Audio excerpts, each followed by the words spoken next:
Puji Tuhan, selamat pagi Bapak Ibu Saudaraku yang kasih oleh Tuhan. Kita syukuri buat hari yang Tuhan beri dengan cuaca yang baik. Ini satu berkat yang luar biasa bagi kita, ya, sebab daerah kita ini daerah banjir, ya. Jadi kalau kita diberi cuaca baik itu sangat bersyukur. Ya. Kalau kemarin mulai ya sore sudah mendung, cabruduk, ya, kita hanya bisa berdoa, ya. Dan Tuhan itu baik, ya. Sepertinya kalau kita berdoa itu hasil doa kita, tapi itu bukan. Itu karena kasih karunia kemurahan Tuhan yang luar biasa. Haleluya. Oleh sebab itu pada pagi hari ini kita gunakan kekuatan, kesempatan, kesehatan yang Tuhan berikan untuk beribadah kepada Tuhan dengan segenap hati jiwa roh kita. Haleluya. Kita nyanyikan pujian penyembahan, Ku berdiam dekat Bapa.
detik ini. Itu semua hanya oleh kasih karunia kemurahan Tuhan yang luar biasa. Haleluya. Tuhan sudah pelihara kekuatan, dengan kesehatan. Tuhan sudah berikan kesempatan lagi untuk mendekatkan diri kepada Tuhan. Haleluya. Untuk selalu supaya ingat akan Tuhan, untuk selalu berjaga, berdoa senantiasa, menyongsong kedatangan Tuhan. Ini satu berkat yang luar biasa. Oh, terima kasih Tuhan. Kami sangat merindukan Engkau ya Bapa. Haleluya. Hadir dalam ibadah kami, hadir melawat kami Tuhan. Haleluya, haleluya, haleluya, haleluya. Terima kasih Tuhan, terima kasih Tuhan. Kami butuh jamahan kasih-Mu. Haleluya, untuk kesehatan kami yang sakit Tuhan, supaya Engkau sembuhkan dalam nama Yesus. Mujizat Allah terjadi. Haleluya, bagi orang yang percaya, tidak ada barang mustahil bagi Allah. Untuk menolong orang yang percaya dengan sungguh-sungguh kepada Tuhan. Masalah persoalan yang kita hadapi, Tuhan pastikan bisa berikan jalan keluar. Haleluya, tidak ada yang sulit, tidak ada yang sukar bagi Tuhan. Menolong kita, sungguh-sungguh mengasihi Dia, melakukan kehendak firman Allah. Oh, terima kasih Tuhan, terima kasih Yesus, terima kasih. Haleluya, Kau berikan damai sejahtera, Kau berikan sukacita. Haleluya, bagi yang mengalami kesusahan, kesulitan, kesukaran, Tuhan memberikan kekuatan. Haleluya, Tuhan berikan kemenangan demi kemenangan. Terima kasih Tuhan. Haleluya, oh haleluya, haleluya. Oh syukur, terima kasih Tuhan.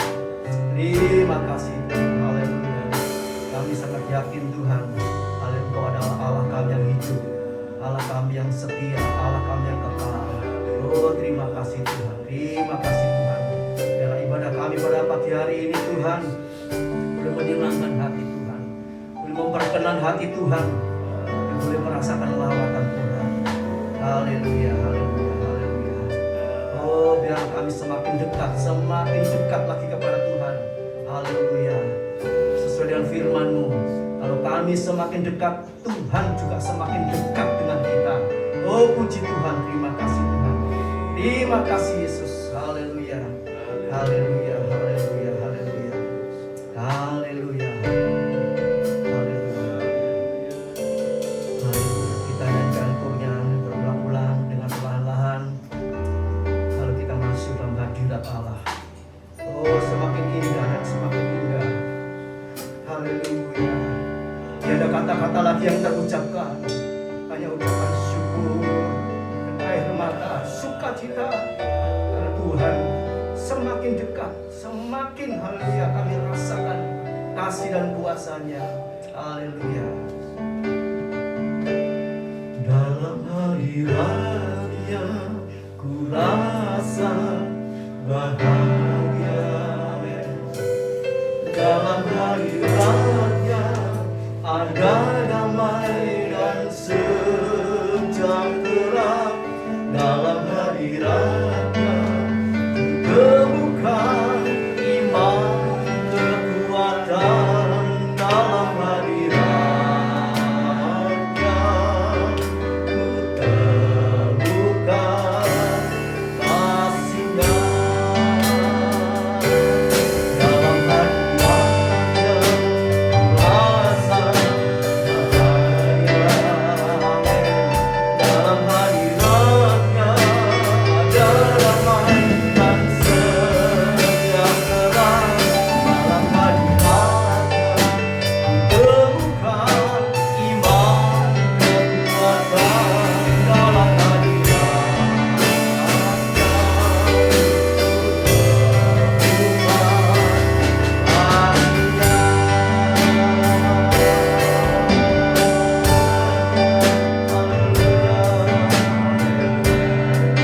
yang merasa bahagia saat ini, mari kita bangkit berdiri.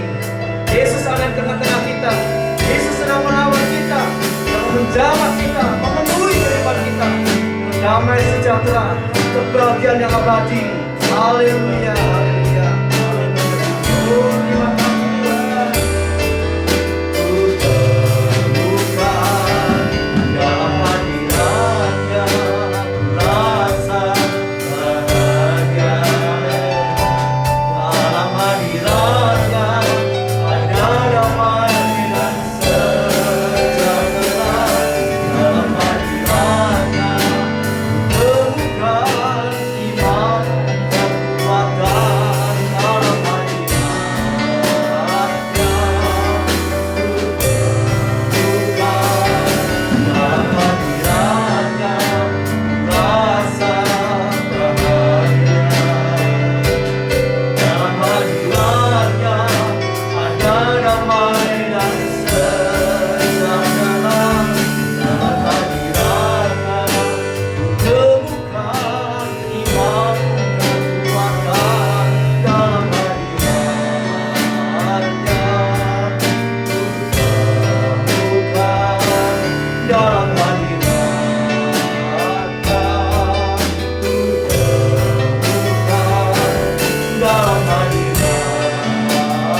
haleluya bagi Tuhan.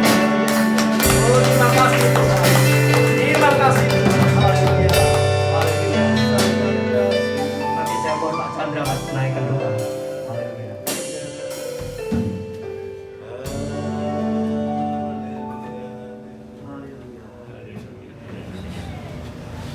Tuhan, terima kasih ya Tuhan. Kalau sampai dengan hari ini Tuhan, sampai dengan pagi hari ini Tuhan, kami masih ada dalam pengurapan dan penyertaan-Mu ya Tuhan. Ini semua adalah anugerah-Mu ya Tuhan. Kami akan awali ya Tuhan ibadah minggu pagi hari ini ya Tuhan. Kami serahkan semua ke dalam tangan-Mu. Biarlah hadirat-Mu terus Tuhan melawat kami semua anak-anak-Mu. Tuhan melawat kami dengan kerinduan ya Tuhan, untuk semakin mengerti apa yang Tuhan mau kami lakukan dalam kehidupan ini ya Tuhan. Kami percaya kalau hari ini Tuhan kumpulkan kami, Tuhan punya rencana yang indah ya Tuhan. Tuhan ingin mendengar setiap firman yang kami akan dengar ya Tuhan. Dia melalui firman yang kami dengar ya Tuhan, membuat hati kami semakin dekat kepada Engkau ya Tuhan, semakin mengerti ya Tuhan setiap rancangan-rancangan Tuhan yang Tuhan berikan kepada kami ya Tuhan. Pakai setiap hamba-hamba-Mu ya Tuhan, yang Tuhan untuk pakai untuk melayani pada pagi hari ini. Urapi sertai kami semua ya Tuhan. Demikian juga dengan mungkin dengan hari-hari liburan Tuhan, mereka akan berjalan-jalan menikmati kasih karunia-Mu. Bila penyertaan perlindungan Tuhan selalu menyertai kami semua Tuhan.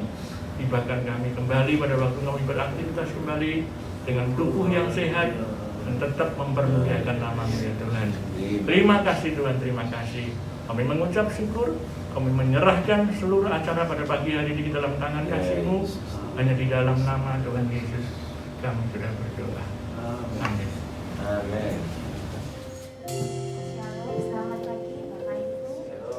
Tuhan ya, kita sama-sama mengucap syukur buat kebaikan Tuhan, kita pujikan Tuhan.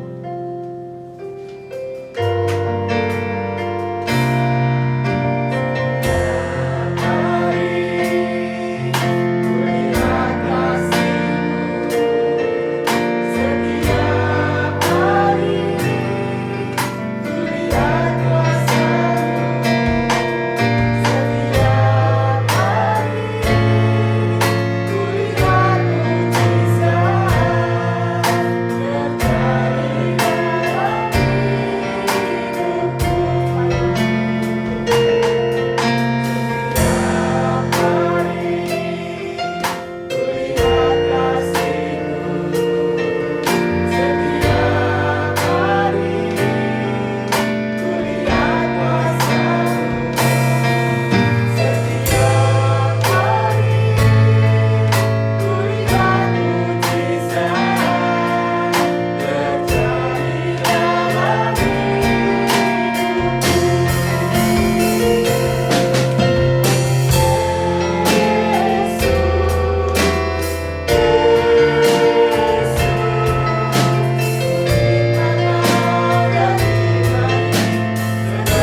Bapak Ibu, kesaksian saya ini sedikit konyol.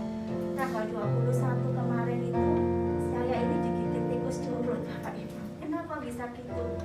Biasanya setiap jam 3 setengah 4 itu saya sudah bangun buat berdoa.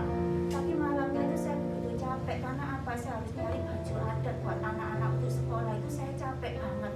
Saya sudah bangun jam 3 itu sudah bangun sama Excel, dia minta pipis ke belakang. Sudah saya barengi, saya masuk lagi. Saya bilang, Tuhan aku ngantuk, aku tak tidur sebentar ya Tuhan, 5 menit aja. Begitu 5 menit itu saya tarik selimut, belum sampai 5 menit Bapak Ibu, tahu-tahu ada curut itu gigit kaki saya. Memang nggak sampai darah tapi suakit giginya, curut itu ternyata tajam loh Bapak Ibu, bener-bener tajam. Saya langsung bangun, ya Tuhan aku tahu ini jam doaku, aku nggak mau molor lagi Tuhan. Sebelum curutnya jadi monster saya bangun Bapak Ibu. Kenapa? Sakit banget ternyata giginya curut. Lewat kejadian ini saya satu hal yang saya dapat, buat Tuhan kita jangan molor-molor waktunya. Tuhan itu tidak pernah terlambat, Tuhan itu senantiasa tepat waktunya. Kenapa kita ini seringkali molor waktu? Puji Tuhan, demikian kesaksian saya. Kita sama-sama bangkit berdiri, kita pujikan lagu sukacita.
persiapkan hati kita untuk mendengar firman Tuhan.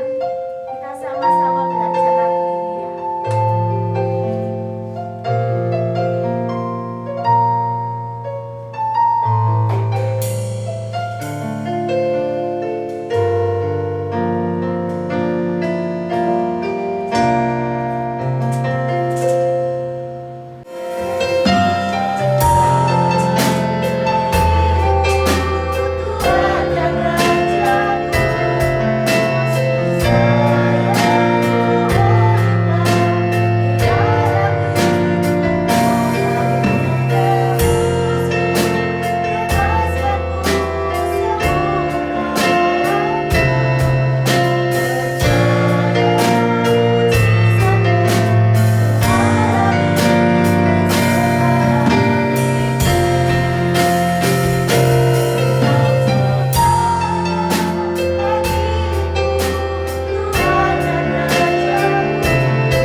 Terima kasih Bapak, terima kasih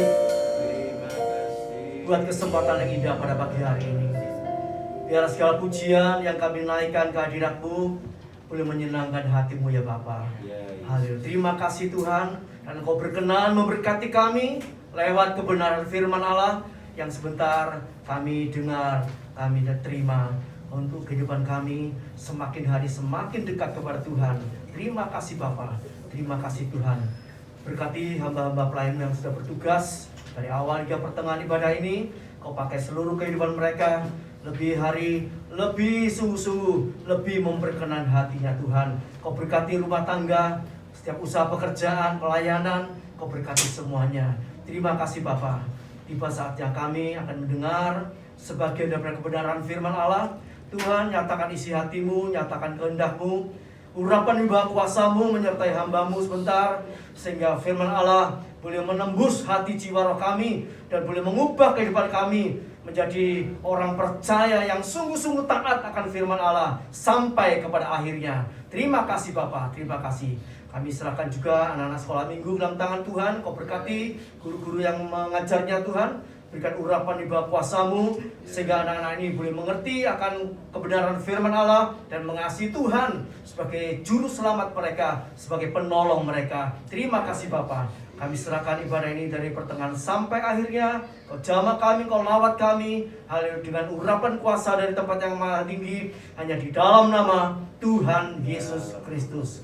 Haleluya, puji Tuhan. Amin. Silakan duduk.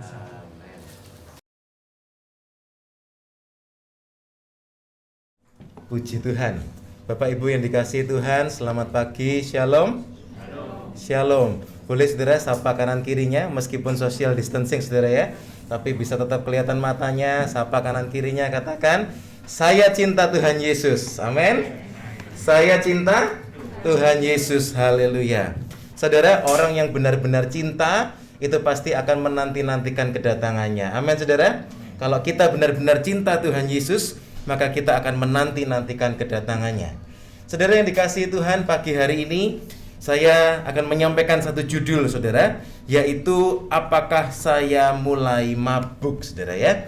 Tentu bukan maksudnya mabuk secara jasmani, tetapi mabuk secara rohani. Kita akan baca lebih dulu beberapa ayat saudara dalam 1 Tesalonika pasal yang ke-5 ayat yang ke-4 sampai ayat yang ke-7. 1 Tesalonika pasal 5 ayat 4 sampai ayat yang ke-7. Kalau saudara bawa Alkitab, saudara bisa buka, saudara bisa beri tanda, beri catatan di sana, karena kita akan melihat banyak dari bagian ini saudara. Apakah saya mulai mabuk? 1 Tesalonika 5 ayat 4 sampai 7 saya akan bacakan. Demikian firman Tuhan. Ayat 4. Tetapi kamu saudara-saudara, kamu tidak hidup di dalam kegelapan, sehingga hari itu tiba-tiba mendatangi kamu seperti pencuri. Ayat 5. Karena kamu semua adalah anak-anak terang dan anak-anak siang. Bilang sama kanan kirinya, kamu anak-anak terang. Amin. Anak-anak terang, kamu anak-anak siang. Kita bukanlah orang-orang malam atau orang-orang kegelapan. Ayat 6. Sebab itu baiklah jangan kita tidur seperti orang-orang lain, tetapi berjaga-jaga dan sadar. Sebab mereka yang tidur, tidur waktu malam, dan mereka yang mabuk, mabuk waktu malam. Amin.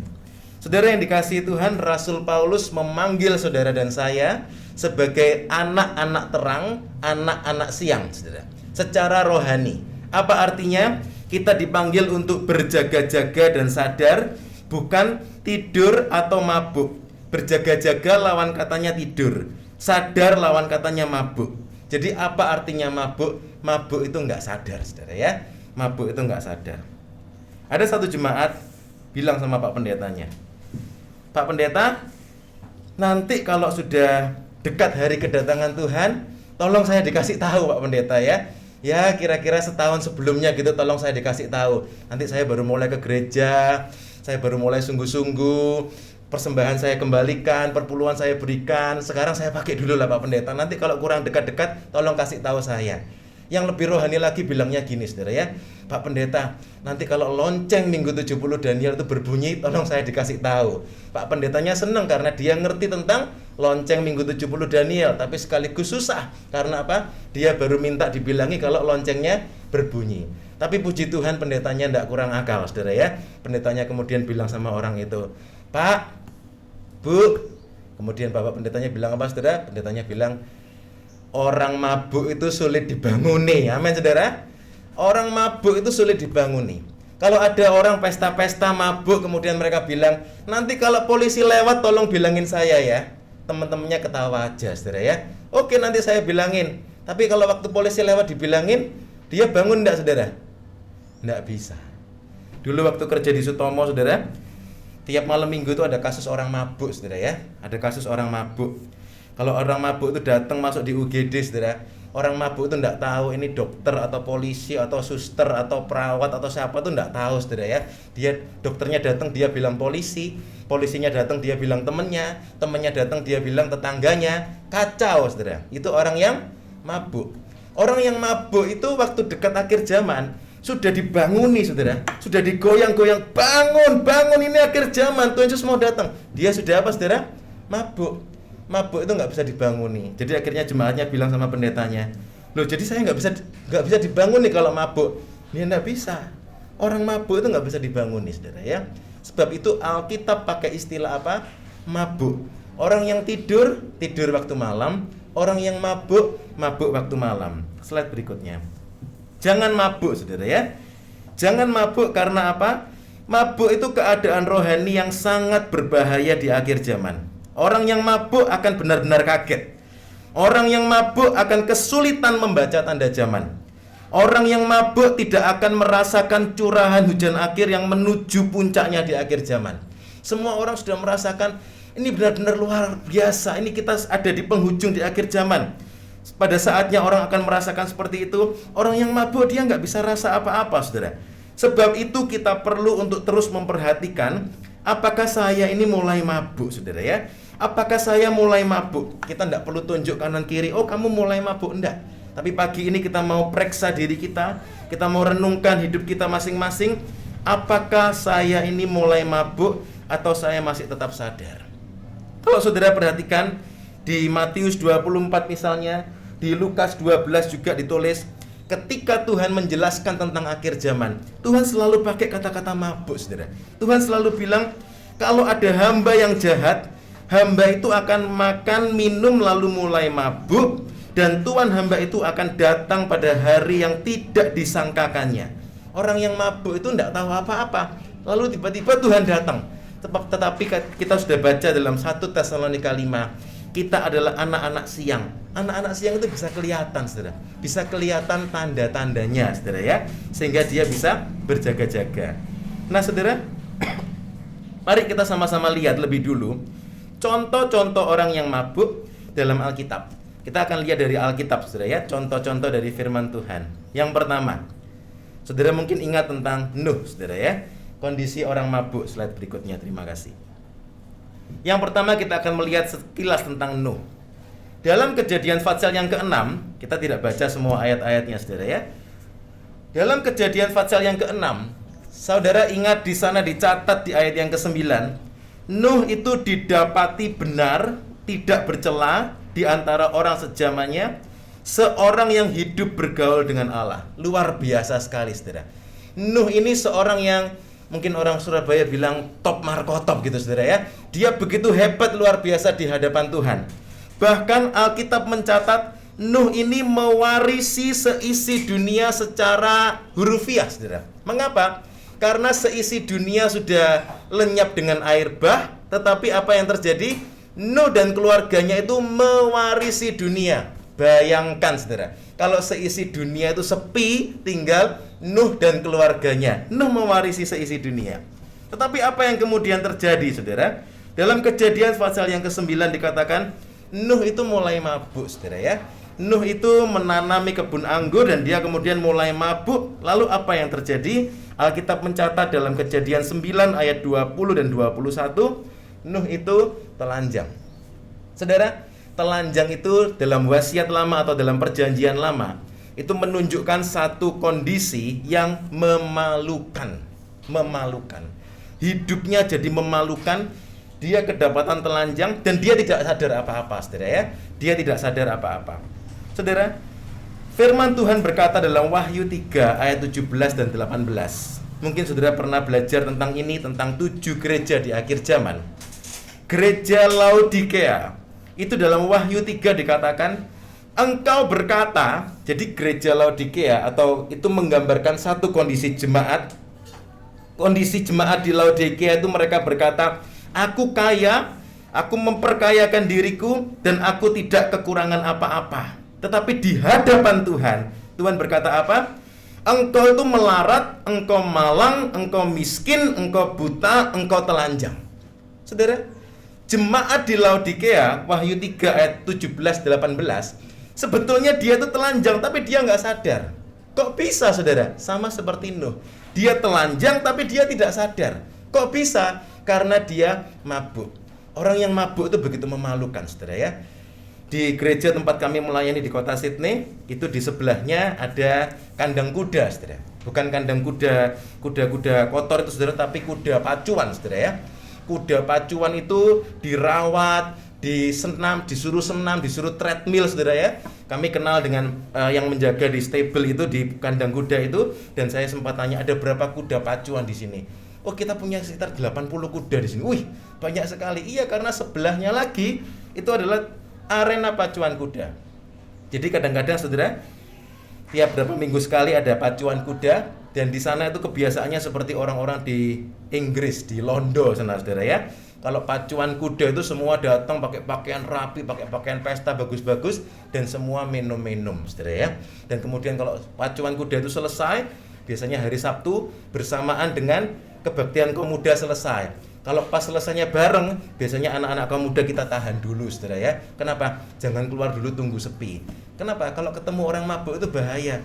Orang mabuk itu tiba-tiba bisa loncat ke tengah jalan, dia dada-dada, halo gitu, saudara ya. Mobil banter-banter itu dia tiba-tiba loncat di tengah jalan, cuma mau dada-dada, saudara. Kadang-kadang nyanyi-nyanyi, happy birthday to you, happy birthday to you. Yang lebih memalukan, saudara, biasanya orang mabuk-mabukan itu kebelet kencing, saudara ya, karena minumnya begitu banyak dan dia tuh kencing sembarangan, enggak laki, enggak perempuan, sudah lupa, saudara, ini di mana, ini siapa, begitu memalukan. Sebab itu biasanya anak-anak kaum muda kita tahan dulu, semua sudah agak sepi, baru mereka keluar. Orang telanjang memalukan itu enggak sadar, saudara. Kalau orang mabuk itu enggak sadar. Secara rohani, saudara, ketelanjangan itu adalah artinya orang itu tidak lagi memperhatikan kekudusan hidup, tapi dia tidak sadar. Dia melakukan hal-hal yang jijik-jijik, hal-hal yang menajiskan, tetapi dia tidak sadar, saudara. Dia merasa ini biasa, ini nggak apa-apa. Hidup nggak kudus, cara ini, cara itu, cara yang tidak halal, segala cara diterabas, itu biasa. Karena apa? Mereka telanjang dan mereka tidak sadar karena mereka sedang mabuk. Ini contoh yang pertama. Sebab itu jangan mabuk. Firman berkata dalam Mazmur 107, orang yang mabuk itu pusing, saudara ya. Awalnya kepingin senang-senang, ternyata setelah mabuk jadi pusing. Bahkan dikatakan mereka terhuyung-huyung seperti orang mabuk dan kehilangan akal. Mazmur 107 ayat 27. Contoh berikutnya yang kedua, kondisi orang yang mabuk. Nah, yang ini mungkin jarang didengar, saudara ya. Ada orang namanya Imam Nadab dan Imam Abihu. Saudara mungkin ingat ceritanya bagaimana dua anak Harun ini disambar api dari Tuhan karena mereka membawa api asing. Saudara, kita sering kali belajar tentang jangan membawa api asing ke hadapan Tuhan.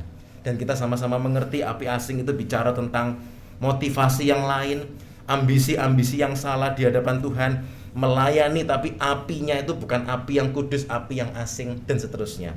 Saudara, kalau kita perhatikan, firman Tuhan itu harus kita selalu baca dalam satu konteks, saudara ya. Seringkali mama selalu mengingatkan, jangan ambil satu ayat, tapi baca. Kalau dulu guru di sekolah Alkitab mengajarkan, minimum baca 5 ayat di atasnya, 5 ayat di bawahnya, supaya dapat konteksnya. Belum dapat konteksnya, baca satu perikop. Satu perikop belum dapat konteksnya, satu fatsal, satu kitab, sampai satu Alkitab penuh. Belum dapat konteksnya, baca terus, saudara ya, sampai ketemu konteksnya. Dan beberapa tahun terakhir ini, ketika saya menyiapkan firman, saya juga suka mempraktekkan itu, saudara ya. Ketika kita belajar dari satu ayat tertentu, ambil konteksnya dan saudara akan dapat lebih banyak.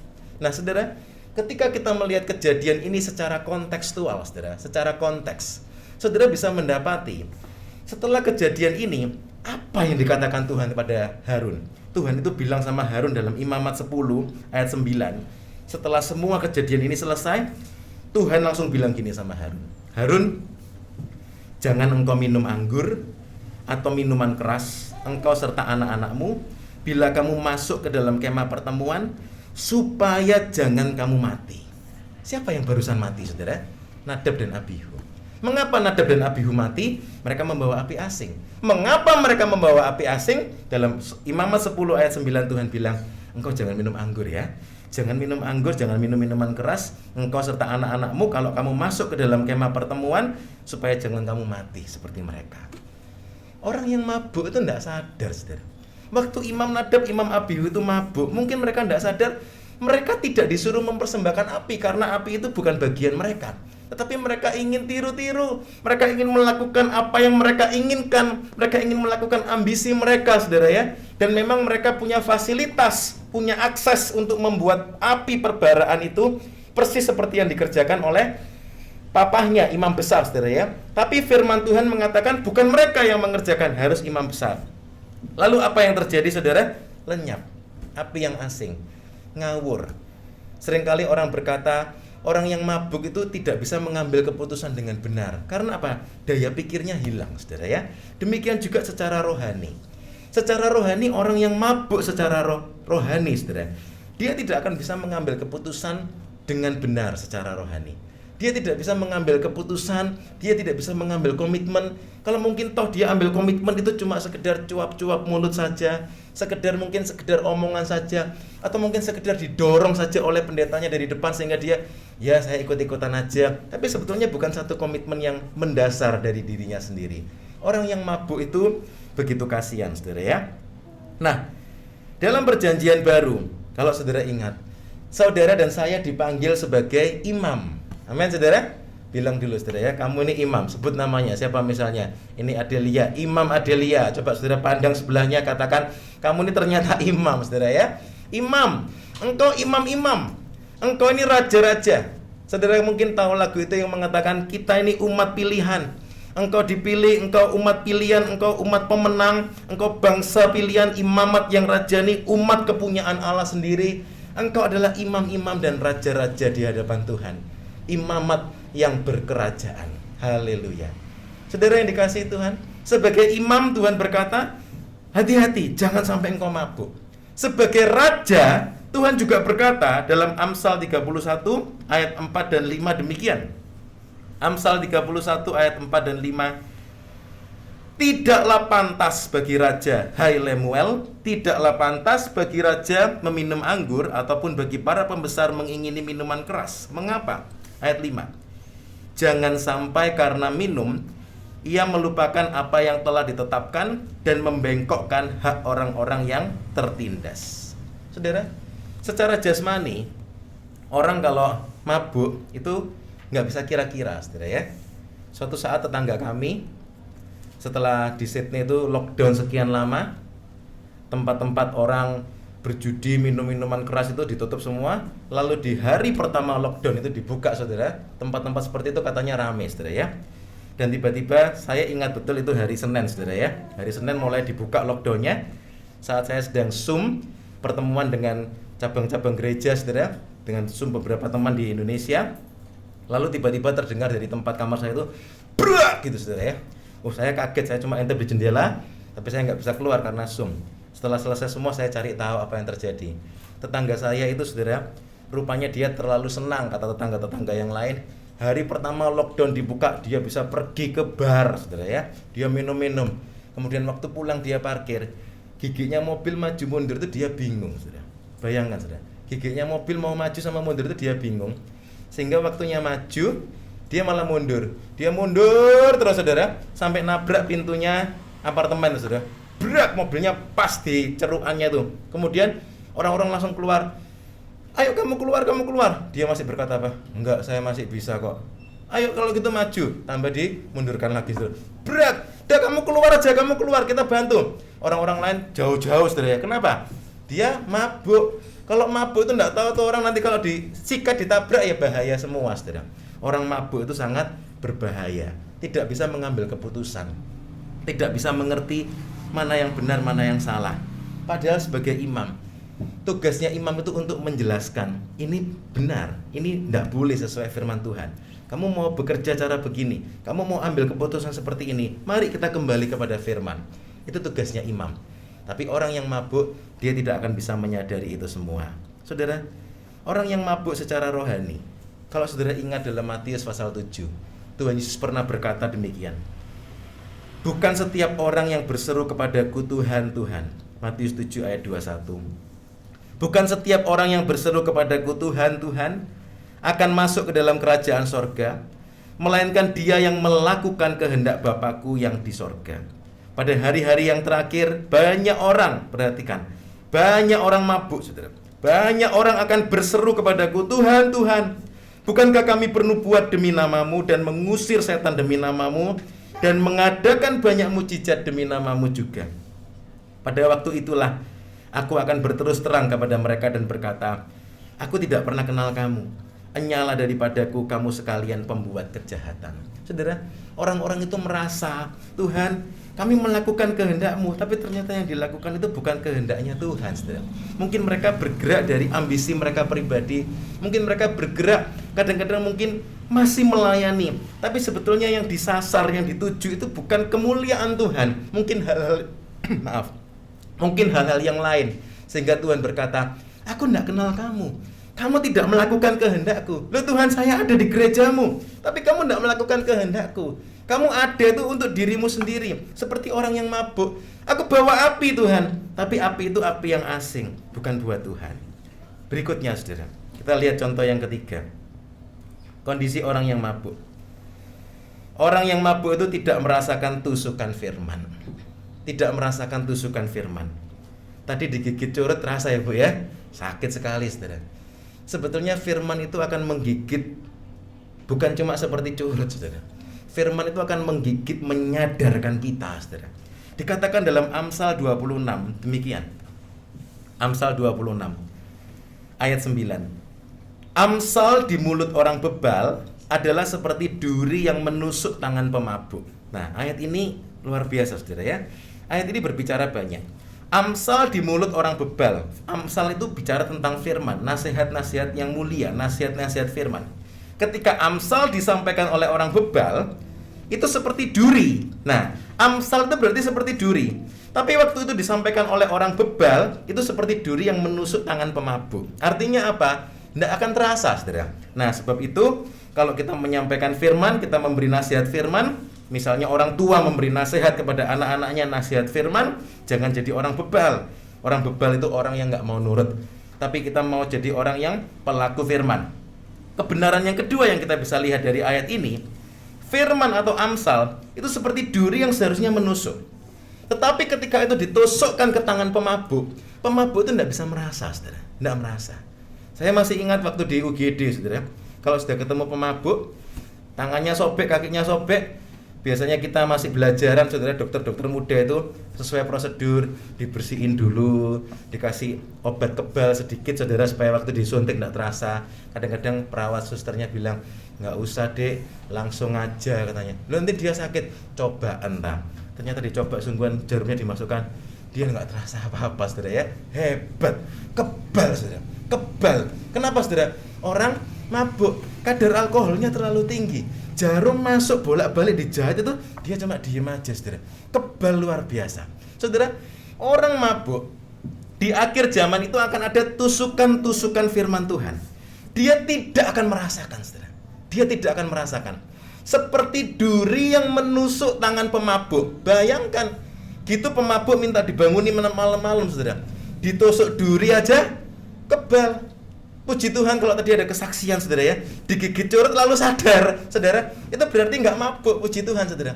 Kalau orang yang mabuk digigit curut sampai mungkin tangannya hilang, dirijinya hilang, ya dia diam aja, saudara ya. Kenapa, saudara? Mungkin kakinya berdarah-darah, semua berdarah-darah, diam aja, mabuk, saudara. Orang mabuk itu tidak bisa terasa apa-apa. Di akhir zaman ini ada pembukaan firman Tuhan yang begitu limpah. Ya, orang Surabaya mungkin bahasanya kasar, saudara, tapi orang Surabaya suka bilang bidek gitu, saudara ya.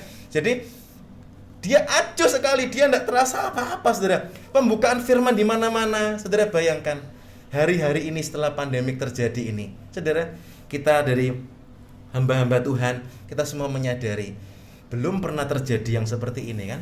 Seakan-akan YouTube, media sosial, TV, semua tuh dipenuhi dengan firman Tuhan, dibanjiri firman Tuhan. Sehingga kalau saudara mau dengar firman Tuhan 25 jam, misalnya punya 25 jam sehari, dan terus didengerin, bisa habis enggak, saudara? Enggak akan habis, saudara. Memang kalau di YouTube kita mesti hati-hati. Kadang-kadang ada yang mungkin kurang baik pengajarannya, atau mungkin pengajaran dari dirinya sendiri, kita perlu hati-hati juga. Tapi lepas dari itu, saudara, yang murni pun, yang benar pun itu banyak sekali. Saudara mau dengarkan sampai tidak habis-habis. Saya mau sampaikan kepada saudara bahwa di akhir zaman ini, saudara, semua firman Tuhan yang limpah-limpah, kebenaran yang dalam-dalam, yang biasanya mungkin itu bagian di seminar-seminar Alkitab, di sekolah-sekolah Alkitab, semua diberikan gratis, saudara.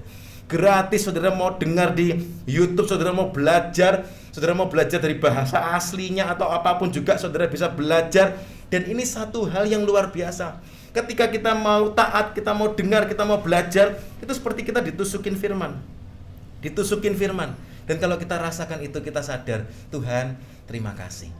Kalau saudara perhatikan dalam gereja mula-mula, saudara, jemaat mula-mula itu ketika dengar firman-Nya Petrus, firman-Nya Yohanes, mereka tuh merasa kami tertusuk hati kami, saudara ya. Karena itu seperti tusukan-tusukan. Firman Tuhan itu membangunkan kita. Tapi ketika orang itu mabuk, mereka tidak sadar, bahkan mereka sengaja tidak mau tahu tentang kuasa firman. Dalam 2 Petrus 3 ayat yang ketiga dikatakan, yang terutama harus kamu ketahui ialah bahwa pada hari-hari zaman akhir akan tampil pengejek-pengejek dengan ejekan-ejekannya. Pengejek-pengejek akhir zaman, yaitu orang-orang yang hidup menuruti hawa nafsunya. Kata mereka, ini saudara, orang-orang yang mabuk berkata, di manakah janji tentang kedatangannya itu? Sebab sejak bapak-bapak leluhur kita meninggal, segala sesuatu tetap seperti semula pada waktu dunia diciptakan. Ayat 5, mereka sengaja tidak mau tahu bahwa oleh firman Allah langit telah ada sejak dahulu dan juga bumi yang berasal dari air dan oleh air dan seterusnya. Pemabuk-pemabuk akhir zaman, pengejek-pengejek akhir zaman itu sengaja tidak mau tahu. Bukan sengaja sebetulnya, tapi mereka memang kehilangan kesadaran. Mereka tidak bisa merasakan tanda-tanda zaman itu, mereka nggak bisa lihat. Contoh yang terakhir, saudara ya, kondisi orang yang mabuk. Slide berikutnya, itu seperti lingkaran setan. Ada ayat yang sangat unik, saudara. Setiap kali saya baca ini, saya selalu tersenyum sendiri, saudara ya. Saya tiap hari selalu baca kitab Amsal, satu hari satu fatsal, sehingga selesai tiap bulan itu diulangi terus, karena Amsal itu begitu dalam ternyata, saudara ya. Amsal 23 ayat 29 berkata demikian, siapa mengaduh, siapa mengeluh, mungkin saudara ingat bagian ini, siapa mengaduh, siapa mengeluh, siapa bertengkar, siapa berkeluh kesah, siapa mendapat cedera tanpa sebab, siapa merah matanya. Ini kondisi orang yang hancur, mengaduh, mengeluh, bertengkar, berkeluh kesah, cedera. Ayat 30, Amsal 23 ayat 30, yakni mereka yang duduk dengan anggur sampai jauh malam, mereka yang datang mengecap anggur campuran. Ayat 31, jangan melihat kepada anggur kalau merah menarik warnanya dan mengilau dengan dalam cawan yang mengalir masuk dengan nikmat, tetapi kemudian memagut seperti ular dan menyemburkan bisa seperti beludak. Lalu matamu akan melihat hal-hal yang aneh dan hatimu mengucapkan kata-kata yang kacau. Ini orang yang mabuk kan, saudara ya. Engkau seperti orang di tengah ombak laut, seperti orang di atas tiang kapal. Dia merasa hidupnya tenang, oh enak sekali di atas laut, saudara, di ombak, di atas kapal. Engkau akan berkata, perhatikan ini saudara, orang memukul aku, tetapi aku tidak merasa sakit. Orang memalu aku, tetapi tidak kurasa. Saudara, hidupnya orang mabuk itu hancur-hancuran, saudara. Dipalu, tidak kerasa. Dipukuli temannya, dia cuma ketawa-ketawa. Ada satu hal yang sangat memalukan, saudara. Ada satu cerita, ada seorang di Australia, saudara, anaknya mabuk-mabukan, saudara. Kemudian akhirnya hamil, saudara. Dan dia tidak pernah tahu siapa yang menghamilinya. Malu semua seisi keluarga. Dia juga hampir mau bunuh diri. Karena apa? Dia tidak tahu ini anak siapa, ini bapaknya yang mana. Dia tidak tahu sama sekali. Ternyata di malam terjadi apa, siapa yang datang ke pesta. Lupa total, mengerikan. Hidupnya hancur total, saudara. Orang memukul aku tidak merasa sakit, orang memalu aku tidak kurasa. Tapi firman Tuhan berkata begini, orang itu lalu berkata, bilakah aku siuman, aku akan mencari anggur lagi, saudara. Saudara perhatikan, orang mabuk itu tahu kondisinya tuh mengenaskan, hancur semua, hidupnya kacau. Tapi dia berkata, bilakah aku siuman, aku akan bertobat. Bertobat, saudara, sulit, saudara ya. Bilakah aku siuman, dia berkata, aku akan mencari anggur lagi, saudara. Ngeri sekali, tapi itulah kondisi orang yang mabuk. Orang yang mabuk itu seperti dalam lingkaran setan. Hancur hidupnya, tapi dia merasa, ya aku harus begini lagi.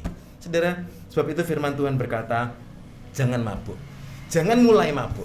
Karena ketika orang mulai mabuk, orang itu akan terus terjebak.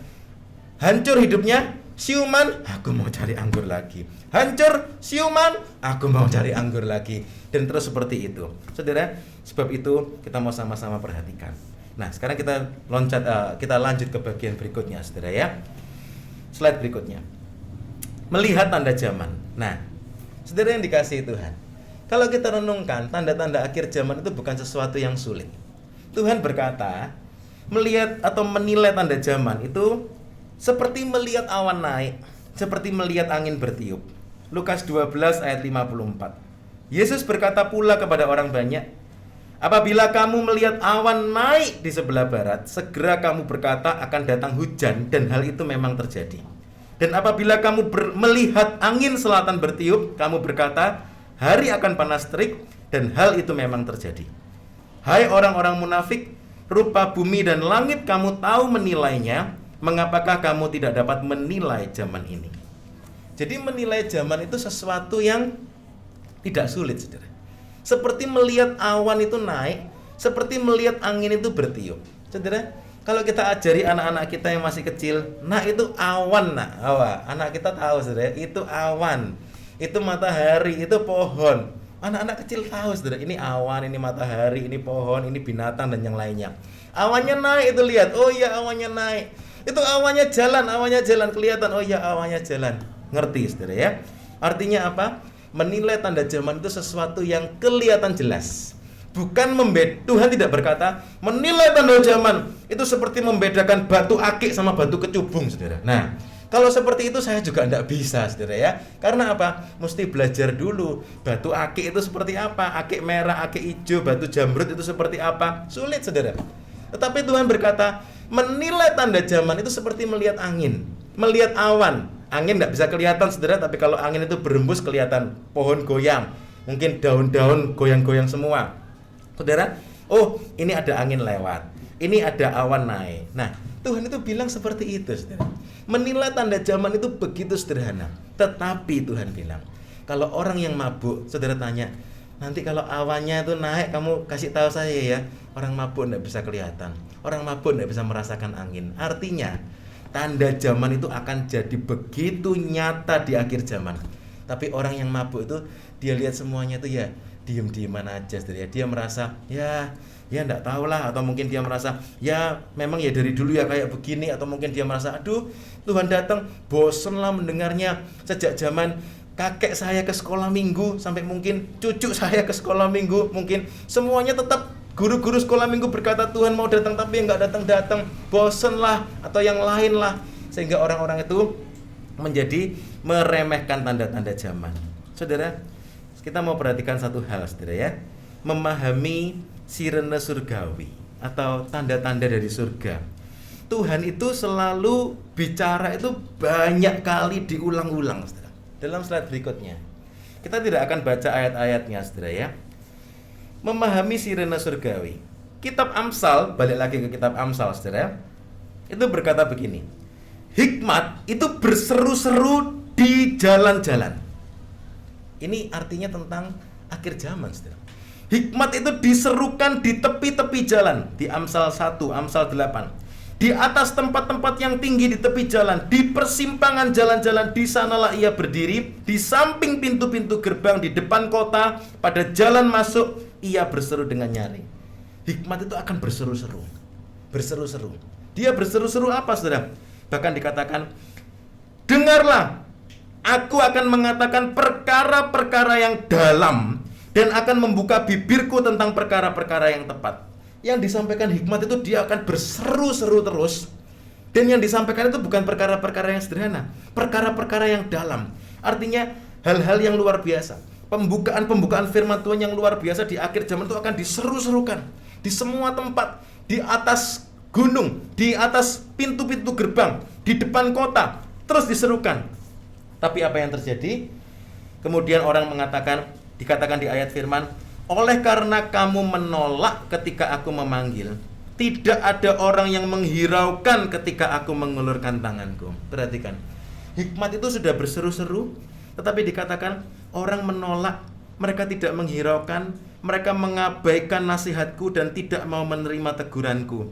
Maka Tuhan berkata, akan datang saatnya hikmat itu diangkat. Artinya apa, saudara? Dikatakan dalam ayat ini, apabila kedahsyatan datang ke atasmu seperti badai, pada waktu itu mereka akan berseru kepadaku. Amsal 1 ayat 28, tetapi tidak akan kujawab. Mereka akan bertekun mencari aku, tetapi tidak akan menemukan aku. Saudara, ini nubuatan akhir zaman. Kapan orang bertekun cari Tuhan tapi tidak bisa ketemu Tuhan, saudara? Itu di zamannya antikris, saudara. Di saat dimana hikmat itu diangkat, karya Allah itu diangkat. Di zaman itu orang mau cari Tuhan, tidak ketemu-ketemu, saudara. Mengapa? Karena sudah diangkat dari atas muka bumi ini. Hikmat diangkat. Lalu dikatakan, tetapi siapa mendengarkan aku, ayat 33, Amsal 1, ia akan tinggal dengan aman, terlindung daripada kedahsyatan malapetaka. Apakah malapetaka itu datang tiba-tiba? Tidak, saudara. Apakah akhir zaman itu datang tiba-tiba? Tidak, saudara. Tetapi dikatakan apa?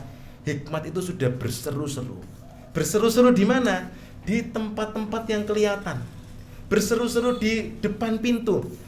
Berita akhir zaman itu akan diberitakan itu begitu jelas di semua tempat kepada semua orang, itu janjinya Tuhan. Sehingga tidak ada satu orang pun yang bisa mengelak. Loh, saya tidak tahu. Sudah, kamu sudah dikasih tahu, tapi kamu waktu itu mabuk. Mungkin orangnya ngeyel, saudara ya. Ngeyel. Kemudian Tuhan akan berkata, Tuhan akan tunjukkan, ini loh, diputar sama Tuhan. Lihat. Nah, satu kali ya, kamu sudah dikasih tahu, kamu ngeyel. Nih, diputar lagi videonya 2 kali ya. Oh iya ya, maaf Tuhan. Ini video yang nomor 1000. Nah, ini 1000 kali ya dikasih tahu ya. Iya ya, ternyata banyak ya, sudah sampai 1000. Tapi saya ngeyel terus. Orang Jawa Tengah bilang, ora pareng ngeyel. Amin, saudara. Ora pareng ngeyel. Bilang sama kanan kirinya, ora pareng ngeyel ya. Kalau Tuhan sudah kasih tahu, jangan suka ngeyel, saudara. Artinya apa? Kita mau taat. Saudara, Tuhan itu berseru-seru, mungkin ribuan kali dalam hidup saudara. Mungkin jutaan kali mengingatkan saudara. Mungkin saudara mengambil keputusan yang kurang tepat, Tuhan itu ingatkan.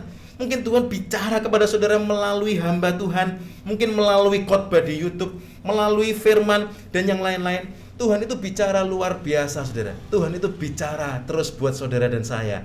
Apakah kita mau mendengarkan nasihat firman Tuhan itu? Hari-hari ini begitu luar biasa. Orang itu semua bisa dengar firman. Kemarin kami sekeluarga dari Bromo, saudara.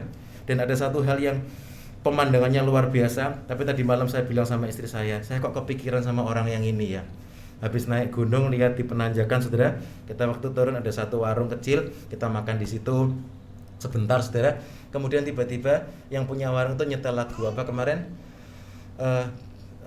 Terima kasih Yesus, kau Tuhan menyembuhkanku, terima kasih. Di setel keras-keras, saudara ya. Terus waktu istri saya bayar, istri saya tanya sesuatu, ini lagunya bagus, lagu gereja. Dia bilang gini, oh ya Bu, saya bukan orang Kristen, saya orang agama lain, tapi saya senang dengar lagu ini. Saya senang dengar lagu ini. Apalagi sekarang zaman luar biasa, saudara. Tinggal setel YouTube, mau dengar lagu, mau dengar firman Tuhan sepanjang hari itu bisa. Saudara, kita cuma berdoa waktu itu, kita langsung waktu itu harus turun. Saya tapi malamnya tuh kepikiran, saudara ya. Kita berdoa yuk supaya orang itu bisa betul-betul bukan cuma denger lagu, bukan cuma seneng, tapi dia bisa kenal Tuhan. Tapi zaman ini, saudara, saya cuma gumun, saudara. Saya cuma berpikir, kok bisa dia tiba-tiba ketemu lagu itu, dia tiba-tiba seneng lagu-lagu itu. Pasti Tuhan mau bicara. Dan saya percaya Tuhan itu bekerja dengan cara yang sangat ajaib di akhir zaman ini. Ada satu jemaat yang kami layani di sana, saudara. Dia bertobat cuma gara-gara dengar khotbah di YouTube, saudara. Tetapi itu pendetanya yang di YouTube itu bagus, saudara ya. Dia benar, dia mengatakan begini, saya tidak bisa melayani ibu secara face to face karena apa? Ibu di kota lain, ibu cari gereja. Ibu cari gereja di sana, tapi tetap dilayani. Jadi ada pendeta di YouTube itu didoakan dia, saudara, dilayani, tapi dia diarahkan untuk cari gereja lokal. Itu sistem yang kerja sama yang baik antara pendeta YouTuber dan pendeta lokal gitu, saudara ya. Jadi maksudnya apa? Di YouTube nggak bisa dilayani one on one, saudara. Dan dia terus dilayani, dia didorong, kamu setia sama gereja lokalmu. Puji Tuhan sampai sekarang jemaat itu setia di gereja di tempat kami melayani, saudara. Awalnya dari mana? Dimenangkan oleh pendeta di YouTube, saudara ya. Dia dimenangkan di pendeta di YouTube, dia dengar Dia kepingin dengar, dia kontak pendetanya, dia dilayani, tapi kemudian dia diarahkan untuk cari gereja lokal. Saudara yang dikasihi Tuhan, akhir zaman ini hikmat berseru-seru. Amin saudara. Hikmat itu berseru-seru luar biasa, terus berseru. Pertanyaannya adalah, apakah kita mau sadar atau tidak? Kita loncat saudara ya pada bagian yang terakhir. Lalu bagaimana supaya kita tidak mabuk saudara? Bagaimana supaya kita bisa menghindari mabuk ini dalam slide yang ke-14. Menghindari mabuk. Nah saudara, dengan apakah kita mengisi bejana hidup ini? Karena tergantung bagaimana saudara mengisi bejana hidup saudara. Diisi dengan anggur dunia ya mabuk. Apa yang bisa memabukkan kita? Yang bisa memabukkan kita adalah segala perkara-perkara di dunia ini bisa memabukkan kita. Kekayaan bisa memabukkan saudara ya. Kemewahan hidup bisa memabukkan. Bahkan masalah pun itu bisa memabukkan saudara. Mabuk dengan apa? Dengan masalah kehidupan. Jadi akhirnya ya lama-lama kecil hati, kecut, patah semangat, melupakan Tuhan. Bisa saudara. Orang melupakan Tuhan itu bukan cuma karena kaya atau mungkin sukses. Kesuksesan memabukkan, tetapi kepahitan hidup juga bisa membuat orang itu mabuk saudara. Artinya segala perkara bisa membuat orang itu mabuk. Lalu caranya bagaimana saudara ya? Sebagai penutup, mari slide berikutnya kita baca dalam Efesus 5 ayat yang ke-18. Di sana dikatakan demikian. Efesus 5 ayat 18. Dan janganlah kamu mabuk oleh anggur, karena anggur menimbulkan hawa nafsu, tetapi hendaklah kamu penuh dengan roh. Ini kuncinya saudara. Orang itu seperti bejana saudara ya. Saudara isi dengan apa? Nah, kalau kita isi dengan anggur dunia, orang itu akan mabuk dengan hal-hal dunia ini, memabukkan. Tapi kalau kita mengisi hidup kita dengan Roh Kudus, kita akan penuh dengan Roh Kudus. Dan Paulus membandingkan antara orang yang mabuk dengan anggur dunia sama orang yang dalam tanda kutip mabuk oleh Roh Kudus, dipenuhi Roh Kudus. Orang yang dipenuhi Roh Kudus itu dia juga seperti orang mabuk, tapi mabuk secara yang benar saudara. Penuh dengan Roh Kudus, penuh dengan Roh Kudus. Orang yang penuh dengan Roh Kudus itu dia tidak akan ada lagi tempat untuk perkara-perkara dunia ini. Sehingga bisa seperti yang Paulus katakan, orang-orang yang memakai dunia ini seperti tidak memakai. 1 Korintus 7 ayat 31. Mengapa? Karena hidupnya penuh dengan sukacita Roh Kudus. Saudara yang dikasihi Tuhan, Tuhan itu ingin hidup kita itu penuh dengan roh. Penuh dengan roh. Ketika kita penuh dengan roh, kita bisa mengalami kesuksesan.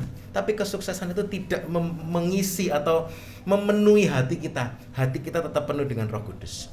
Mungkin kita mengalami masalah, tapi masalah itu tidak memenuhi hati kita. Karena kita penuh dengan kuasa Roh Kudus, dengan sukacita Roh Kudus. Saudara, sebab itu dikatakan apa? Janganlah kamu mabuk oleh anggur. Anggur itu menimbulkan hawa nafsu, tetapi hendaklah kamu penuh dengan roh. Nah, sekarang kita akan lihat secara singkat saudara, bagaimana sih orang yang penuh dengan roh itu. Ayat berikutnya, ayat 19. Orang yang penuh dengan roh itu, dan berkata-katalah seorang kepada yang lain dalam mazmur, kidung puji-pujian dan nyanyian rohani, bernyanyi dan bersoraklah bagi Tuhan dengan segenap hati. Berkata-katalah seorang kepada yang lain. Saudara, orang yang penuh dengan Roh Kudus itu dia pasti tidak akan menyendiri. Orang yang penuh dengan Roh Kudus dikatakan berkata-katalah seorang kepada yang lain. Kalau dia lagi sendirian berarti dia akan cari orang lain, cari saudara seiman. Untuk apa? Untuk kamu saling menyanyi bersama, menguatkan bersama, bernyanyi dan bersoraklah bagi Tuhan dengan segenap hati. Ayat ini untuk siapa? Ayat sebelumnya dikatakan untuk orang yang mau penuh dengan Roh Kudus. Saudara, orang yang penuh dengan Roh Kudus dia akan rindu untuk bersekutu, saudara ya. Karena itulah kekuatan kita. Kalau saudara ingat gereja mula-mula, itu mereka bersekutu tiap-tiap hari, saudara. Mereka bersekutu tiap-tiap hari. Saudara, dan dari situlah mereka tuh seperti orang yang orang luar lihat, kamu tuh seperti mabuk dengan Roh Kudus. Mereka begitu bersukacita. Mereka tidak peduli dengan masalah yang ada. Dalam tanda kutip seperti orang mabuk. Sebab itu Paulus membandingkan ini orang yang mabuk dengan anggur dunia, ini orang yang mabuk dengan Roh Kudus. Orang yang mabuk dengan anggur dunia ada bom di sebelahnya, dia juga tidak sadar. Tapi orang yang penuh Roh Kudus, ada masalah besar dalam hidupnya pun, dia bukannya tidak sadar, tapi dia mengatakan apa? Aku tetap bersuka cita dalam Tuhan. Sehingga orang luar lihatnya tuh, kamu kayaknya mabuk ya, kamu kok nggak kepikiran sih sama masalahmu? Loh, bukannya nggak sadar loh saudara, sadar. Tahu saya mengalami masalah, saya mengalami pergumulan, tapi saya memilih untuk tetap berharap pada Tuhan.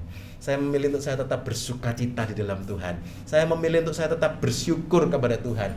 Sehingga orang luar melihatnya, wah ini mabuk sama Roh Kudus. Tidak apa-apa orang bilang begitu. Iya, saya mabuk dengan Roh Kudus. Saya betul-betul dihanyutkan dalam kuasa Roh Kudus. Saya betul-betul tenggelam, mungkin itu istilahnya saudara ya. Tenggelam dalam kuasa Roh Kudus. Berikutnya, slide berikutnya. Dikatakan saudara, yang penuh Roh Kudus pasti rindu bersosial, jangan menjauhkan diri, saudara ya. Sebab itu kesempatan-kesempatan yang ada, kita mau pakai untuk bersama-sama beribadah, sama-sama bersekutu, kita saling menguatkan satu sama lain, karena itulah orang yang penuh dengan Roh. Dan berikutnya, ayat 20, Efesus 5. Ucaplah syukur senantiasa atas segala sesuatu dalam nama Tuhan kita, Yesus Kristus, kepada Allah dan Bapa kita. Ini orang yang penuh dengan Roh. Orang yang penuh dengan Roh itu akan terus ngomong, saudara ya. Terus mengucap syukur. Kalau saudara ingat, mengucap syukur itu buat segala hal. Saudara mungkin ingat cerita yang berikut ini, saudara, slide berikutnya. Tentang Hana. Hana itu dikatakan waktu itu Imam Eli melihat Hana. Imam Eli berkata kepada Hana, "Ibu jangan mabuk di sini." Kemudian Hana bilang, "Loh enggak, saya itu enggak mabuk. Imam, saya itu berdoa." Kemudian Imam Eli mengatakan, "Aku lihat bibirmu bergerak, suaramu tapi tidak terdengar." Jadi Imam Eli berpikir kamu itu seperti orang yang mabuk. Saudara, kalau kita renungkan, ayat ini bicara banyak, saudara ya. Ini bicara tentang orang yang suka mengucap syukur. Itu orang itu juga akan terus ngomong kan, saudara ya. Terus ngomong. Orang yang mabuk itu ngomongnya aneh-aneh, ngomongnya kacau. Tapi orang yang dipimpin, dipenuhi Roh Kudus, orang itu juga akan terus ngomong, "Terima kasih Tuhan, terima kasih Tuhan." Kayaknya orang bilang, "Kamu ini mabuk kayaknya, kamu kok berdoa terus ya, mulutmu kok kayak bibirnya goyang-goyang terus." Padahal kita mengucap syukur. Atau mungkin saudara berdoa dalam Roh. Orang pikir, "Kamu ini mabuk." Bukan, saya sedang berdoa. Saya mungkin sedang bersyukur. Saya sedang berbahasa roh. Saudara, orang yang dipenuhi dengan Roh Kudus, itu mulutnya akan penuh dengan ucapan syukur. Orang yang penuh dengan anggur dunia, ngomel-ngomel terus, saudara, ngomongnya ngelantur kemana-mana. Tapi orang yang penuh dengan Roh Kudus, mulutnya itu keluar ucapan syukur terus. Haleluya. Dan ayat yang terakhir, saudara ya, Efesus 5 ayat 21. Dan rendahkanlah dirimu. Nah, ini orang yang penuh dengan Roh Kudus juga.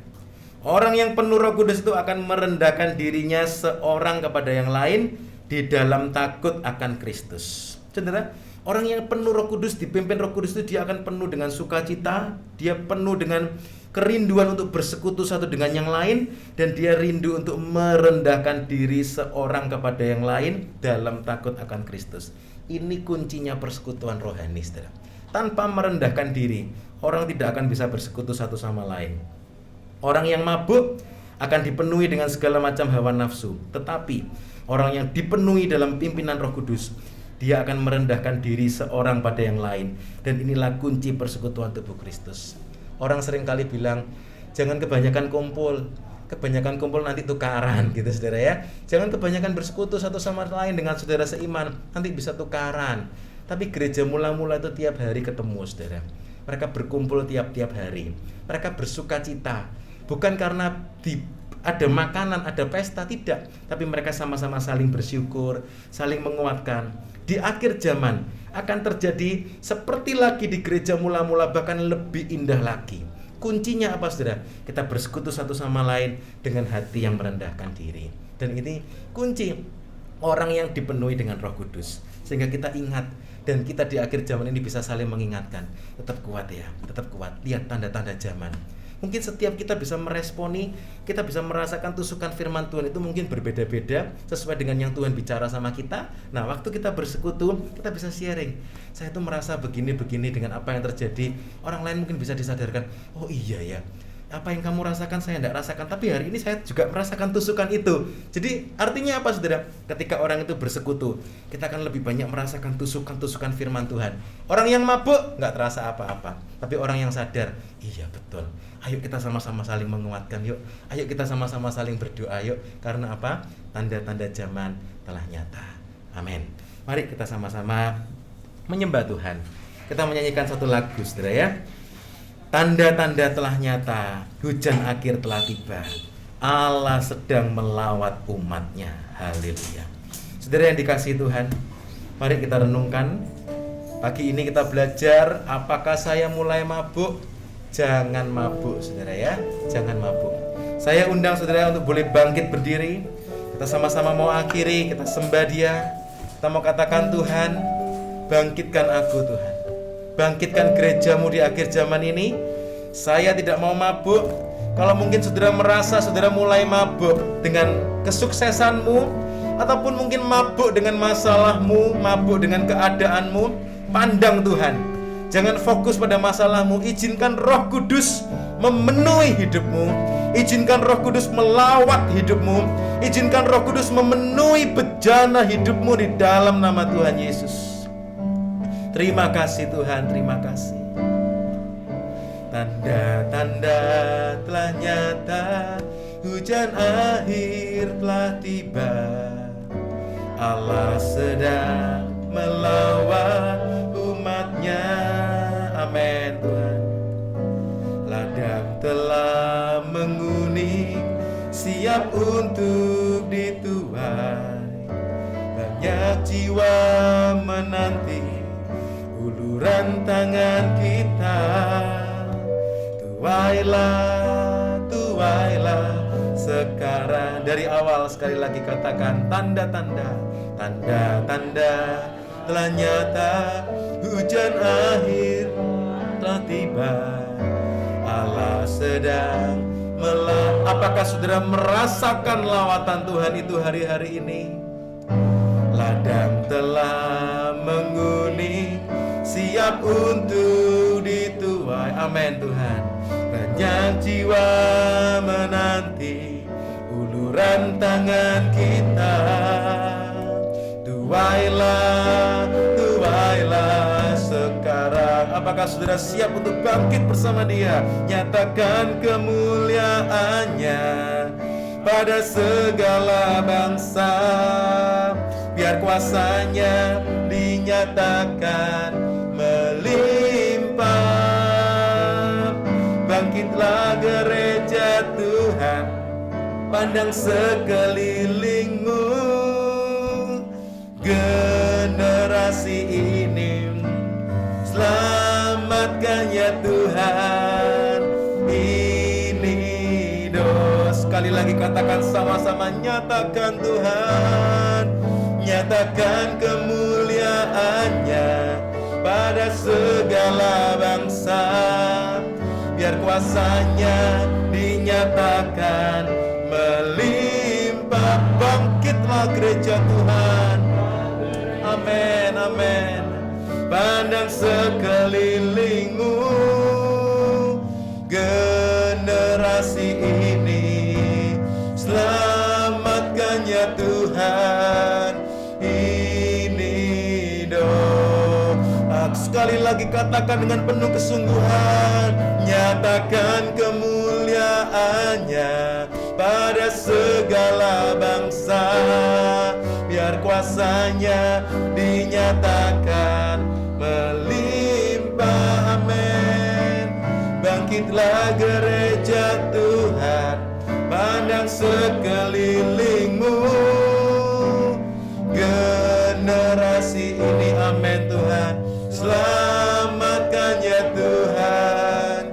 Ini doa aku, generasi ini, generasi ini, selamatkan ya Tuhan.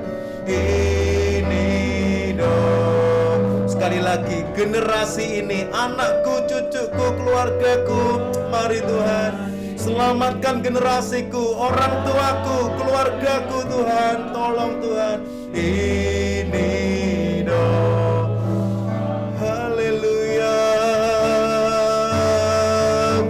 Kuatkan kami Tuhan, penuhkan kami dengan roh-Mu.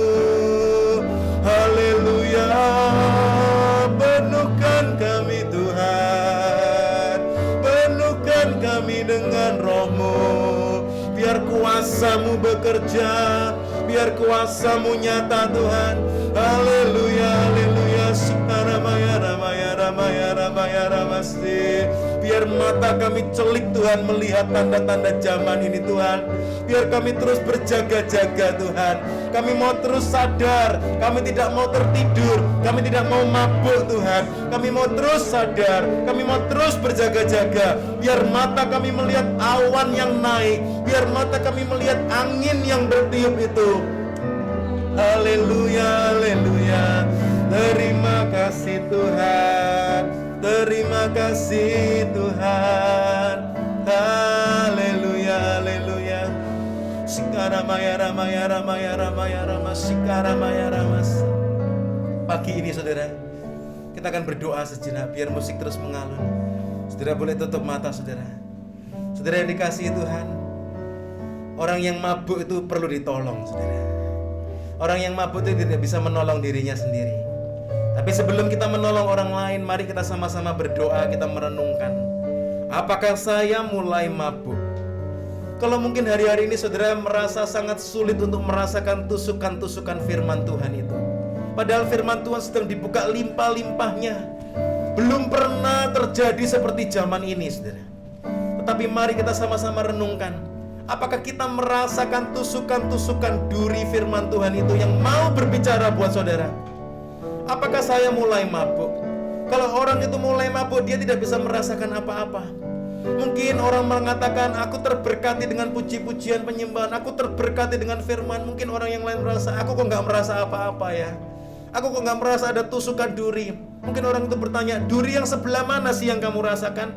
Orang mungkin berkata, ini loh waktu aku belajar ini, waktu kita menyembah waktu ini. Tapi orang itu mungkin merasa, aku kok gak merasa ya. Saudara, kita perlu sama-sama saling tolong-menolong. Kalau saudara ada yang mungkin merasa sulit untuk merasakan tusukan-tusukan duri firman itu hari-hari ini, mungkin karena engkau begitu sibuk, mungkin karena masalah hidupmu menekan begitu berat, atau mungkin karena kesuksesan yang terus melimpah dalam hidupmu sehingga engkau mabuk dengan itu semua. Hari ini saudara, mari kita berdoa bersama-sama. Baik buat saudara yang hadir saat ini, juga buat saudara yang akan mengikuti online. Seberapa banyak kali mungkin renungan ibadah pagi ini saudara akan lihat. Kita akan berdoa bersama-sama biar Tuhan menolong kita. Kalau kita bisa sadar hari ini, itu anugerah Tuhan. Dan kita mau berkata, Tuhan, aku tidak mau mabuk lagi. Aku tidak akan pernah mau mabuk Tuhan. Aku mau terus sadar, aku mau berjaga-jaga. Dimanapun saudara berada pagi ini, mari saudara sama-sama berdoa. Haleluya, haleluya. Tuhan, kami mau berdoa Tuhan. Baik kami yang hadir di sini, juga mungkin buat rekan-rekan kami yang akan mengikuti secara online. Kami berdoa Tuhan, bangunkan kami Tuhan, penuhkan kami dengan roh-Mu Tuhan di dalam nama Tuhan Yesus. Supaya jangan ada di antara kami yang mabuk Tuhan. Kami mau bangkit, kami mau bangun, kami mau sadar, kami mau berjaga-jaga Tuhan. Kalau pagi ini kami dengar firman-Mu bukan kebetulan. Tuhan tolong kami supaya kami terus sadar dan berjaga-jaga di dalam nama Tuhan Yesus. Kami tidak mau mabuk, terima kasih Tuhan. Kami mau terus penuh dengan Roh Kudus. Kami mau terus bersekutu satu dengan yang lain. Kami mau terus saling menguatkan. Kami mau terus mengucap syukur. Kami mau terus merendahkan hati kami. Terima kasih Tuhan Yesus, terima kasih. Kami mengucap syukur Tuhan buat ibadah pagi ini Tuhan. Kalau kami bisa sama-sama belajar betapa nyata tanda-tanda akhir zaman yang akan terjadi di depan mata kami, begitu nyata. Tuhan tolong kami supaya kami bisa ikut sama-sama dalam rencana penamatan gereja di akhir zaman ini. Dan kami bukan mau jadi penonton saja, tapi kami mau sama-sama terlibat di dalamnya, menggenapkan karya-Mu, menyatakan kemuliaan-Mu. Bangkitlah gereja Tuhan, bangkitlah gereja Tuhan, bangkitlah gereja Tuhan. Terima kasih Tuhan. Kami mengucap syukur. Bukan kebetulan kami belajar pagi ini, dan kami siap untuk menolong orang lain. Kami siap untuk menolong mungkin orang-orang di sekitar kami yang mulai mabuk dengan masalah mereka, mulai mabuk dengan kepahitan hidup mereka. Mungkin mereka mulai mabuk dengan kesuksesan mereka, dengan masalah-masalah yang mereka hadapi. Mungkin mereka mulai mabuk dengan sakit penyakit yang mereka alami. Tuhan, kami mau sama-sama jadi alat-Mu. Kami siap diutus pagi ini. Kami mau siap diutus menjadi garam yang asin, menjadi pelita yang bersinar menyala. Tolong Tuhan, kami tidak mau melihat orang-orang yang mabuk ini semakin celaka hidupnya, semakin mengerikan hidupnya. Tapi tolong Kau Tuhan, beri kami hikmat-Mu, beri kami kuasa-Mu, beri kami hati-Mu Tuhan, untuk kami bisa sama-sama menolong mereka yang mabuk-mabuk ini Tuhan. Di dalam nama Tuhan Yesus, kami mau jadi alat-Mu. Terima kasih Tuhan, biar kuasa-Mu, urapan-Mu mengalir melalui mulut kami. Biar kuasa-Mu, urapan-Mu mengalir melalui hidup kami. Terima kasih. Kami akhiri ibadah kami pagi ini. Kami berdoa Tuhan buat setiap hamba-hamba pelayan-Mu yang sudah melayani. Mari Tuhan, Engkau yang berkati mereka semua, baik di ibadah umum juga di sekolah minggu. Engkau yang terus pakai setiap hamba-hamba-Mu, Engkau yang terus urapi, Engkau yang terus pakai hidup mereka sebagai alat kemuliaan nama-Mu. Terima kasih Tuhan. Kami mengucap syukur, kami juga percaya anak-anak kami di sekolah minggu sudah diberkati dengan kebenaran firman-Mu. Terima kasih Tuhan. Sebentar kami akan berpisah. Tuhan yang juga tolong berkati Tuhan setiap kami semua. Mungkin setelah ini kami ada yang bepergian, ada yang mungkin bertemu dengan sanak famili, bersilaturahmi. Tuhan tolong kami supaya melalui kesempatan-kesempatan ini kami jadi berkat Tuhan. Kami jadi berkat melalui perkataan kami buat orang-orang yang akan kami temui, buat orang-orang yang akan kami jumpai. Tuhan tolong supaya kami membawa berkat-Mu, membawa kasih-Mu di dalam nama Tuhan Yesus. Terima kasih Tuhan buat semuanya. Terima kasih, kami mengucap syukur. Terima kasih Tuhan. Kami juga berdoa Tuhan buat setiap persembahan yang akan dibawa anak-anak-Mu Tuhan, untuk gereja-Mu di tempat ini. Tuhan yang juga akan berkati berlipat kali ganda. Terima kasih Tuhan, kami mengucap syukur buat semuanya. Kami mengucap syukur. Pada akhirnya Tuhan, kami mau berdoa. Biarlah berkat dan kasih dari Allah Bapa, anugerah dari Tuhan Yesus Kristus, dan persekutuan di dalam Roh Kudus tercurah melimpah dalam setiap hidup kami semua.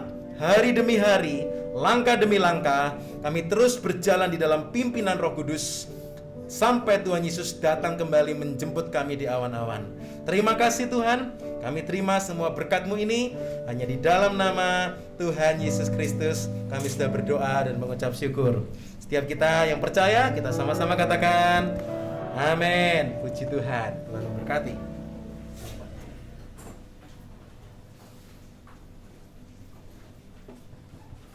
Jangan lupa sebentar sore bisa ikut perjamuan kudus lewat YouTube. Tuhan memberkati. Haleluya.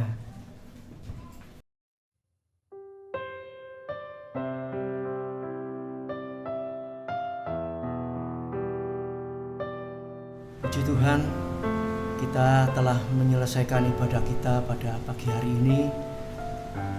Tiba saatnya kita akan bersekutu di dalam tubuh dan darah Kristus.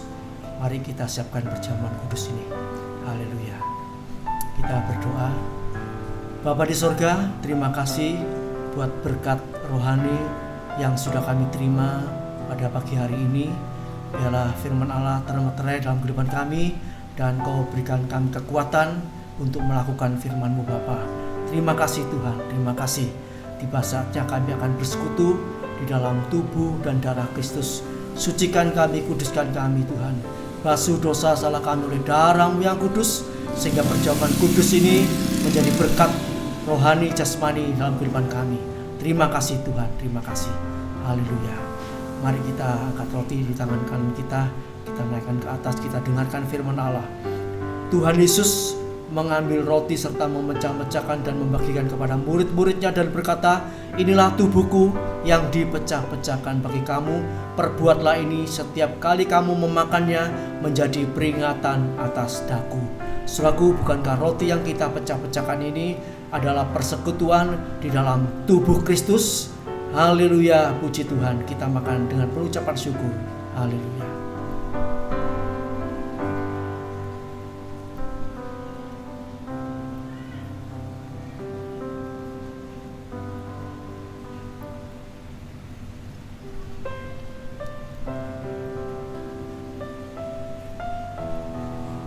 Terima kasih Tuhan, terima kasih.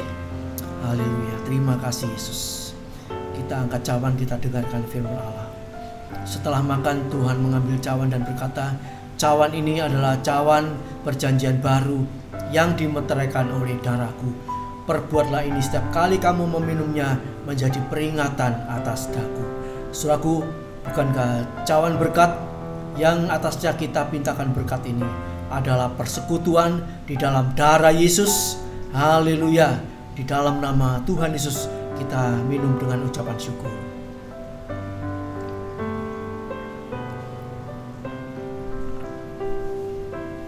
Terima kasih Tuhan, terima kasih kami boleh bersekutu di dalam ibadah, kami boleh bersekutu di dalam tubuh dan darah Kristus. Terima kasih Tuhan, terima kasih. Biarlah berkat-berkat dari Allah Bapa, cinta kasih daripada Tuhan Yesus Kristus, penyertaan Roh Kudus menyertai kita sampai akhir zaman Tuhan Yesus datang kembali. Di dalam nama Tuhan Yesus Kristus, berkat-Mu atas kami melimpah. Haleluya, puji Tuhan. Amin.